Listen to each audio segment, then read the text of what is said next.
এটা সাম্প্রদায়িকতার বাইরে। না, আপনি ধর্মের ভিত্তিতে সাম্প্রদায়িকতা করতেছেন না, আপনি ধর্মের ভিত্তি না হলে সাম্প্রদায়িকতা হবে না গালিব। আপনি একই নাম দিতে পারবেন না।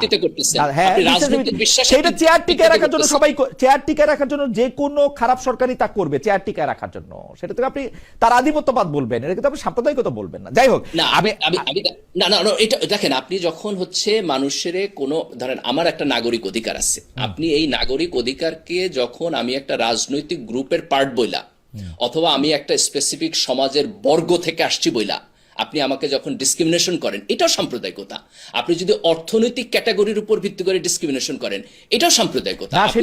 আমার আর্গুমেন্ট তো গালিব, আমার আর্গুমেন্ট তো এইটাই, আপনি যেটাকে রাজনৈতিক বর্গ বলতেছেন, সুতরাং এটা যদি দাড়ি টুপি লিবাস হয়, আমরা তো দেখছি শত শত লক্ষ লক্ষ মানুষ দাঁড়ায়া উনাকে সংবর্ধনা দিয়ে উনাকে কওমি জননী বলছে, উনার নামে স্লোগান দিছে, শফি সাহেব তাকে স্পেশাল দোয়া করে দিছে।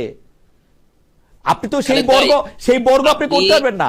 আচ্ছা, হাওয়ার আমি আর আপনাদের তর্ক করতে চাই না। আপনাদের তর্ক করলে ইন্ডিয়াতেও কিছু মুসলিম লোক পাইবেন যারা বিজেপির রাজনীতি করবে। না ভাই, না ভাই, ব্যাপারটা এরকম না। আপনি খেয়াল করলে দেখবেন হেফাজতের যিনি আমির আছেন, সেই বাবুনগরী সাহেব আপনাদেরকে ভোট দেওয়াটা মানে একটা কি হারাম সমতুল্য কাজ বলছেন। ওইটা কিন্তু সাম্প্রদায়িকতা আমি বলতে পারবো না, ওইটা আপনার আইডিওলজির সাথে তার আইডিওলজি মিলে নাই, সেজন্য উনি বলছে। আপনি পলিটিক্যালি যদি তার পক্ষে থাকতেন তখন আপনার লিবাস তার পক্ষে। যাই হোক, বাকি বলুন।